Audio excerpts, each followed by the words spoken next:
Hello, everyone. Welcome to the final weekly roundup for the year. Today, we will look back at the key themes that shaped the economy and markets in 2024, and also our broad thoughts on 2025. Hello, Ben. Hey, Eva, are you going to make me do this in 15 minutes? No, no, I'm gonna give you, in fact, you can have 1 hour today. Okay, that sounds good. I think we did about maybe 45 videos or more this year. Oh, wow. Yeah, that's impressive. Fantastic. Yeah. Very good. Very good. So before we dive into the 2024 highlights, let's hmm touch on this week's big news, the Fed's cut. What are the key takeaways and how did the market react? Well, the market didn't like it. We know that. Um, they came in with what everyone expected was to cut interest rates, and they cut 25 basis points. But as always, the market is trying to say what and think about what they're doing ahead. And so, as usual, when they start to waffle a little bit on cuts or hikes or neutral, that's what the market starts to get a little bit jittery. And so in the press release, it was we cut rates, but we think inflation's starting to pick up a little bit, and we're potentially a little bit concerned in this kind of hawkish cut, right? That they said.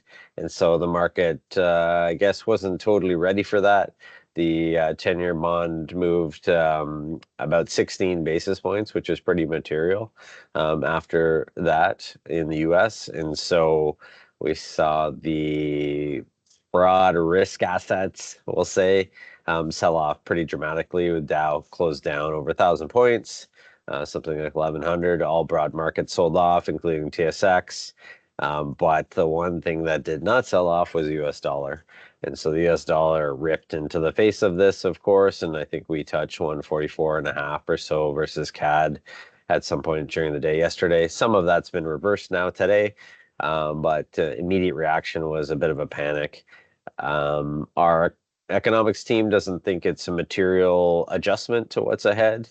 Um, Maybe it pushes that rate cut back another month instead of cutting in January. Maybe they pause. We got lots of economic and employment data to come before then. Um, our actual economics team thinks the employment numbers are a little bit worse than the Fed is currently pricing in. So that's where I think we could see them potentially cut. But yeah, immediately the market didn't like it. Okay. So let's go into the recap. We'll start off with macroeconomic recap, focusing on interest rates and inflation. What Mm. were the trends we saw across major economies this year? Well, that was the talk of pretty much every economist around the world, is what's going on with inflation and interest rates. And so broad trends have been, I'd say, lower in both. But the one thing that's continued for multiple quarters now is inflation is below interest rates, which is rare from a perspective that it's been trending and staying below interest rates for a while now. Um, so you have, what that means is that the overnight rate is higher than the CPI number, and we've been kind of staying at these levels for an extended period of time. And so when you listen to the central bankers of the world, obviously we see Powell and Macklin the most here. They talk about inflation's coming down, and Powell's certainly been a little bit frustrated because it hasn't come down as quickly as he'd hoped, I would think. But they're saying that financial conditions are still tight, and that's really what it is. Interest rates are above inflation, which is showing that financial conditions are tight. And the objective they're trying to achieve is to thread that needle, which is to slow the economy without breaking it. And at least so far, they've been able to achieve that in the US. Canada, I don't think that's the case. But generally, broadly speaking, from the start of this year to the end of the year, we've seen inflation come down, and we've seen interest rates come down, obviously very quickly in Canada, but broadly speaking around the world, we've seen rates come down, and that continues to be the view, and we see rates continuing down and inflation continuing down from here. Okay. Turning to the US election, Trump's election as the 47th president had a significant impact on market sentiments. What Mm. key changes did we see, and what might this mean for 2025? That's a great question, and the political backdrop over the past 12 months in the U.S. Has been very wild and violent, and you could have a whole 6-hour show on what happened with U.S. politics last year. But coming into this year, obviously we saw Biden was obviously president, still the president, for another month, and then we saw Trump and he have a political debate, and Biden fell apart, and that was kind of the end of it for him. And then Kamala came in and tried to jump into this place. As we know, to your point, Trump's in place. Now what do we do? And so I think that's a lot about what the world's thinking about. And this tariff threat continues to be what has grabbing everyone's attention. I'd say from a currency perspective, from an inflation perspective, I know we've spoken a little bit about these tariffs that he's talking about, and if he decides to proceed with these tariffs, as I said, I think it was last week we talked about it. It's massively inflationary if he decides to put pressure on these tariffs. I speak to lots of different individuals, both public and private sector, and investors and not investors, people that run their own business.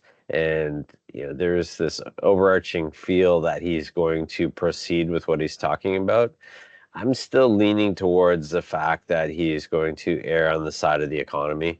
And his scorecard, at least last time he was in power, was how well the markets were doing. And so maybe he changes his direction and tune, wants to come out really aggressively and put these tariffs in place. But I'd still think ultimately what we're going to see is the economy accelerate. We're going to see a weaker dollar. We're not going to see the massive tariffs that he's talking about, but that's yet to be seen. Um, but that's a big thing right now with what the boardrooms are worried about is what are these tariffs going to do, and will he take action like he's been talking about? Yeah. Speaking on the markets, the equity market showed resilience this year. Really? Major indices have been upbeat. Can we get a quick summary of performance across equities, fixed income, and commodities in 2024? Yeah, for sure. I mean, that's a great question and point. And, as I look through, as I do it, as we look at performance consistently, we look across client base, we look across risk profiles and asset allocation and, what's working, what's not working. Do you add to what's working? Do you sell what's not working? Lots of things to think about. But generally speaking, it's been an excellent year across the board. Um, I often start to get these questions around when we get these major divergences, which is what we're seeing right now. In just looking back to 2022, we were doing this year-end summary. Everything went down in 2022. Actually, absolutely the worst of everything, where every asset class went down together. So diversification didn't matter. And as we reach kind of the other end of that, we're starting to reach this here where diversification didn't matter again, because everything went up, with the exception of bonds, which we can talk about a bit more detail. But with the exception of bonds, everything went up this year. And just the scale of risk versus a little bit less risk depended on how much money you made. So broadly speaking, good year, tilted towards growth, tilted towards the US, another year of material outperformance. So a couple of the charts that I'll point to will show you how the US has continued to outperform.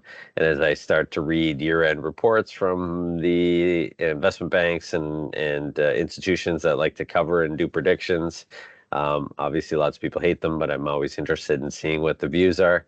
Really talk about that continued US outperformance over the next 12 months, which I know we'll do a quick summary on what we see ahead. But we're seeing this period where the U.S. outperformed, and anything growthy outperformed. So the areas that underperformed were, as I mentioned, bonds, but also international markets were probably the two weakest areas this year. But generally, still made money. from a bond perspective, you're probably flat. You probably lost a little bit of money on principal, but made up on the coupon because coupons are a lot higher this year. But generally, it was a good year, and that's great, which is awesome. Excited about that. Happy when people make money and we help them succeed. But now we're reaching the end of the year, starting to think about what's ahead. Great. Were there any other noteworthy developments this year that stood out to you? Well, you know, the when I looked back, we do always do the year ahead as well, and we look back to then. One of the big things that I think was a lot of cause for concern was the number of political changes that were going to come in 2024, and so that was material. That continues to be material. Geopolitics is still a massive event that's transpiring, and I've spoken a number of times about this fourth turning concept that Neil Howe wrote about, and I've been reading his new book, The Fourth Turning Is Here, is really an interesting look at what the world's dealing with, and so a lot of the geopolitical unrest that we're seeing has a lot to do with where we are in the big picture and the big cycle of things. So that's I think while I was anticipating a lot of change, the number of geopolitical events that have happened and the markets went up with those changes was a material surprise for me. And I know I'll hit a couple of things when I do a quick summary here, but that I'd say was the biggest thing, geopolitical. Okay, great. Let's go into the charts. Okay. So we did and cover some of these things when we spoke now, but I do want to highlight a couple of them. And we can, so this was to your point of what happened. As I say, everything went up generally. So that is the case. The one thing which I mentioned is bonds, of course, was down across the curve. The one thing that was different with bonds was they were extremely volatile, and so the move index is what tracks the volatility of bonds, and so that was an interesting surprise, and something we can talk about what could potentially happen next year. So with the, as I mentioned, geopolitical instability, and so while I wanted to put this down, I know it's a lot of wordy things and something I didn't want to forget because there's so many events that happened this year. Certainly, as you mentioned at the top, that President Trump wins again. Ukraine versus Russia continues. Israel, Palestine, Iran, Lebanon, that continues to happen. Syria, you know. I mean, I'm surprised at how much little attention that got, where Assad is now in Russia, and the Russian military is in there in Russia trying to support the Syrian economy. Ultimately, I think they're going to try to get Assad back to the country so they can take over power again. But that's unbelievable. That continues, and the world didn't even blink an eye. Germany's in an early days of a recession. South Korea had martial law put in place. France's government fell apart. As we know, that continues to play out. We're not sure how that's going to look. Romania annulled the presidential election. There's so many events that happen geopolitically, yet the market didn't care. So that was an interesting surprise. Stock market concentration, which we haven't spoken about recently, but certainly the big events of the year was that the top positions in the broad markets have really been driving returns of performance with AI and tech leadership and US outperformance, as I mentioned. This is a great chart from Charlie Belilo. He puts out excellent research just around valuations and history, and looking back at the markets, I think are sometimes important to look ahead. And so this is a great chart of the Nasdaq. And so when I continue to hear these conversations and views from clients where you just buy the market and everything goes up, it's not necessarily always the case. Certainly, the last 5 years we felt that. and maybe even and longer than that, depending on how far you pull it back. But it's easily forgotten of the 2000 to 2015, effectively. If you bought the Nasdaq at the peak of the market in March of 2000, it took you 15 years before you're in the money again. So, as we think about U.S. Strength and outperformance, it starts to give me some concern and start to think about what's going on, where we should look, where potential future opportunities are. But this is a great chart just to think about, just buying the market and going to sleep isn't necessarily always the best way to succeed. So further to that point is the S&P versus the MSCI. And so I know this is a little bit about history, but little I know, Eva, we're going to cover what's going to happen ahead. Certainly, as we start to reach these obscene standard deviations, it starts to make you think about, are we going to continue on this path? And maybe we do, because liquidity has really changed things and not necessarily the outcome that you're expecting, but the S&P to MSCI World ex-US, so that'd be the S&P versus the rest of the world, is presently 3 standard deviations above the mean.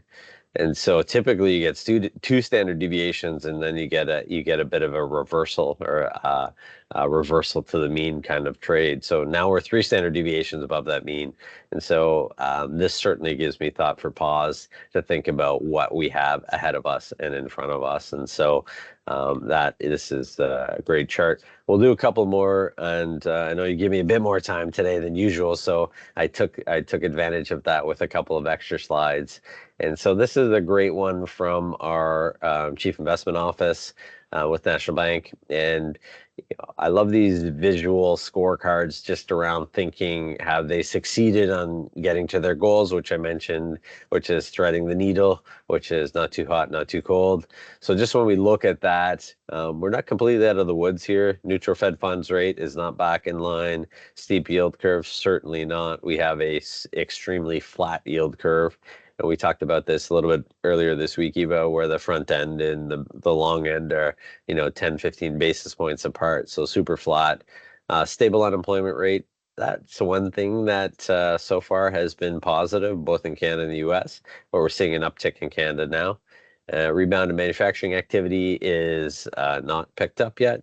CPI below 3%. Yep, we've seen that. Wage growth below 4%, so we haven't got that yet. So it doesn't look like they've necessarily succeeded on getting to where they want to go, but certainly it is something that we continue to track and pay attention to.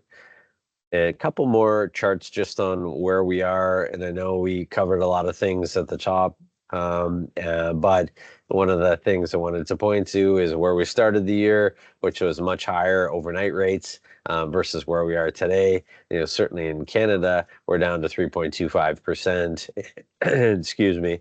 As you look at the forecasted, we're looking at about a coin toss away from a future cut, but certainly something that we need to continue to be conscious of and pay attention. Rates have come down, and to your question about what does the Fed do from here, as you can see right now, still a low probability. Excuse me, this one isn't updated for January yet, but certainly we'll look at that in the next report when we start off the year. But we think that rates may stagnate a little.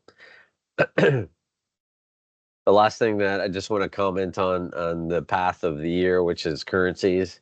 And then, Eva, if you have any future questions that came up as we went through this, but the currencies was the big one. As I mentioned, Canadian dollar, which if we look at where we started the year versus where we are today, something around 135, and we're up to actually 144 now. And so we've seen super strong US dollar or weak CAD dollar, depending on how you want to look at it. I think it's generally weak CAD dollar. Now, as we start to end up to these higher levels, you start to think about, do we move materially higher or lower from here? My view is we probably extended a little bit higher than expected short term. So maybe there's some opportunity to come back to Canadian dollar if you own US. But this will be a major piece that I think we'll want to be conscious of from here. Same would apply on the other side here. We've seen weak euro versus USD. And the Dixie, which is the US dollar versus the basket of global currencies. So we've seen strong US dollar, weak euro, weak CAD. Starts to make you think about, okay, what happens from here? What if Trump doesn't proceed with the tariffs that everyone thinks he's going to do? Well, the answer to that is you get reversals here, you get reversals here, and that has an impact on many things, including gold and other assets. But these are some things to think about as we progress into next year. I'd say this is kind of just a summary of the top. If there was anything, Eva, that came up through those charts that you want to me to elaborate on further, certainly let me know. But this was a highlight of how the year played out. I think that was a great recap. No questions from here. Great, But if we get perfect. questions in the comments, we'll be sure to respond. Absolutely. Perfect. So what are we looking out for the end of the year? Whew, it's a good question. Because I think I said at the start of January, sometimes we get volatile Decembers, and up until yesterday, I'd been wrong. So pretty volatile day yesterday. Today, we've seen market opened up, and then we've been pretty quiet since then. Just as I look at where we are today, U.S. markets are still up, but Canada's down a little bit. So we are the 19th, which is Thursday, so one more trading day this week. And then next week is going to be, as always, a choppy, shortened week. So a Monday, full trading day, Tuesday, full trading day in the US, but short trading day in Canada. And then, of course, Wednesday, everybody's closed. And then Thursday is Boxing Day, which is closed in Canada, but open in the US. Sometimes we get some big moves into those couple of days. In 2015, we had a huge violent market on the 26th, so hopefully we don't get that. Then 27th is a normal trading day, and then we get two more trading days left into December. So, as historically used to be trading was T plus 3 days, business days, and so the market tended to be quiet those last few days of the month. But now, because trading is trade day plus 1 day, you can get tax loss selling into the 30th of December this year, which is unique. So I'd be watching it maybe a little bit more closely than what had to in past years, but certainly be watching to see what the follow through is after a big Fed event yesterday, and see how the markets roll out from here. But lots to do. Still tax loss selling, cleaning up, making adjustments. But hopefully we get a quiet close into a great year. I was hoping for shutdown and enjoy the holiday.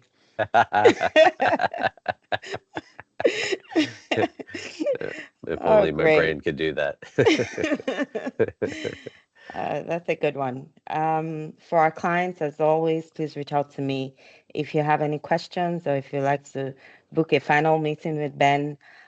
For everyone else, please visit, subscribe, and follow us on YouTube and LinkedIn at Hart Investment Group. Thank you for listening, everyone. Happy holidays, and we'll see you in the new year. Thanks. Happy Bye. holidays. Take care. Bye.